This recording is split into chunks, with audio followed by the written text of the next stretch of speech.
Selamat pagi dan selamat bertemu kembali. Terima kasih telah bergabung dalam renungan pagi ini untuk terus belajar dan berdoa bersama kehidupan Pier Giorgio Prasasti dalam seminggu ini.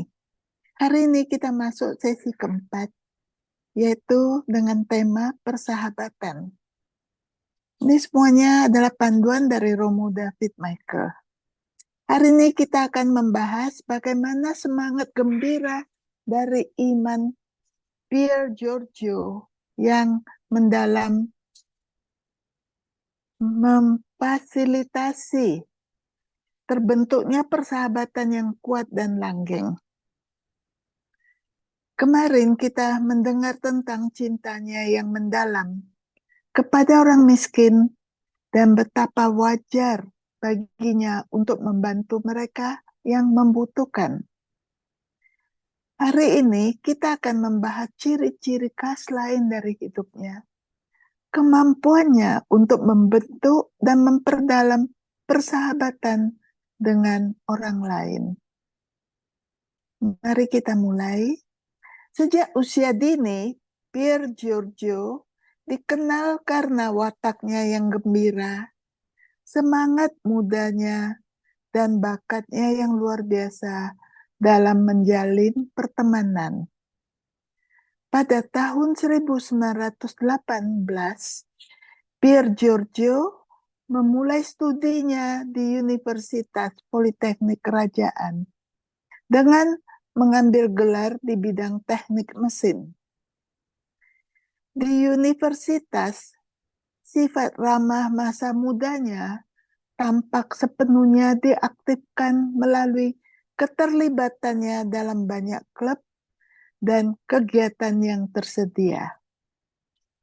Ia bergabung dengan Federal Universitas Katolik Italia, Pemuda Kelas Pekerja, Kelompok Adorasi Semalam Suntuk, Serikat Santo Vincent de Paul, Klub Caesar Balbo, Persaudaraan Marian, dan Klub Alvin.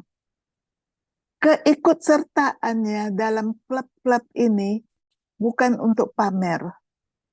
Seperti yang akan kita lihat besok, ia sangat yakin akan cita-cita yang mereka perjuangkan, dan ia secara aktif berpartisipasi dalam setiap klub, terkadang dengan pengorbanan yang besar.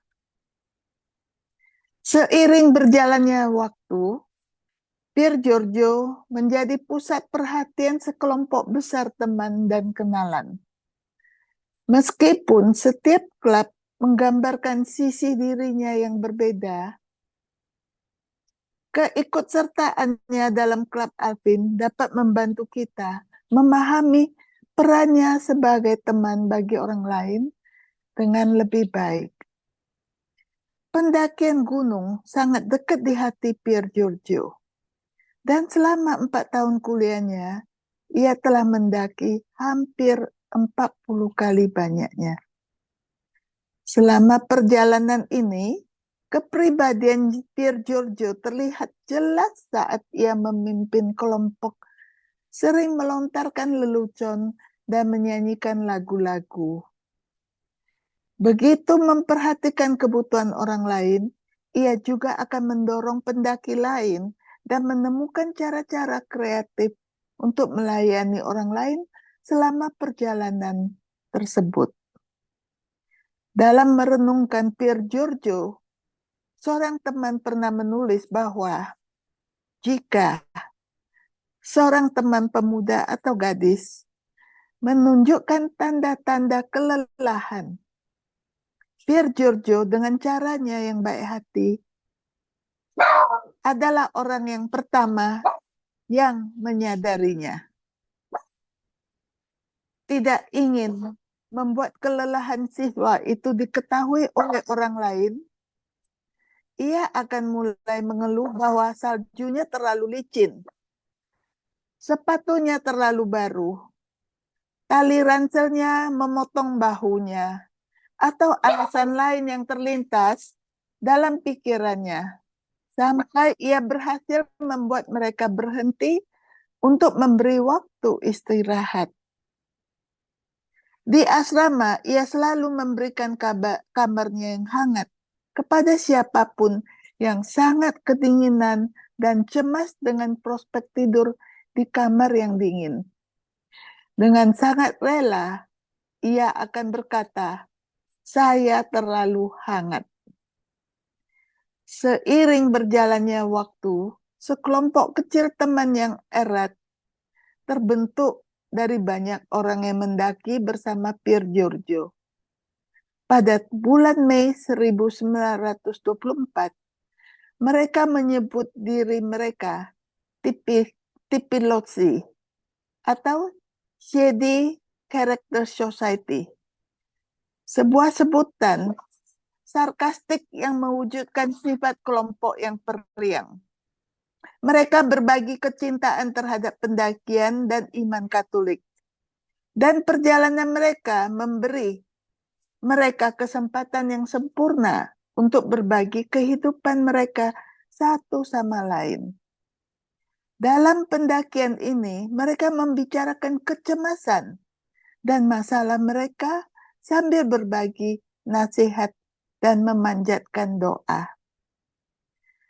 Pada saat ini, Pier Giorgio menulis kepada seorang teman mengatakan, dalam kehidupan duniawi kita, di samping cinta orang tua dan saudara kandung, salah satu ungkapan kasih sayang terbaik adalah persahabatan. Setiap hari, saya bersyukur kepada Tuhan karena telah memberi saya sahabat-sahabat yang baik, yang menjadi pembimbing yang berharga bagi hidup saya. Melalui semua hubungannya, Pier Giorgio selalu menemukan cara untuk membagikan Injil. Seperti pelayanannya kepada orang miskin, penginjilan bukan sekedar sesuatu yang ia lakukan, tetapi sebuah cara hidup. Bahkan di aula biliar, Pier Giorgio menyaksikan iman Katoliknya dan mengundang teman-teman untuk mempraktekkan iman tersebut. Ia sering bertaruh melawan lawan-lawannya, bertaruh bahwa jika ia kalah, ia akan membayar lawannya sejumlah uang yang besar. Namun, jika ia menang, lawannya harus pergi ke adorasi Ekaristi bersamanya. Lawannya sering kali membujuknya untuk berdoa. Di sekitar kota Pier Giorgio juga tidak ragu untuk menyampaikan firman iman kepada orang-orang yang ditemuinya sepanjang hari. Suatu kali, seorang pemilik toko memperhatikan bahwa ia terus mengirimkan paket ke lingkungan tempat tinggalnya. Bingung, ia menawarkan bantuan. Pier Giorgio menjelaskan bagaimana ia mengirimkan paket untuk orang miskin.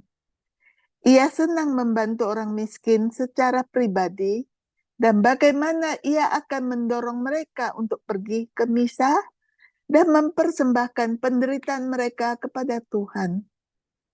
Penjaga toko itu tersentuh oleh kata-katanya, dan Pier Giorgio mendorongnya untuk pergi ke gereja. Ia pergi ke misa keesokan harinya, dan hidupnya berubah total. Ia menemukan sumber sukacita Pier Giorgio. Sekarang mari kita beralih ke waktu doa kita. Luangkan waktu sejenak untuk menenangkan hati dan pikiran Anda. Undanglah Roh Kudus untuk membantu Anda menyadari kehadiran Tuhan bersama Anda.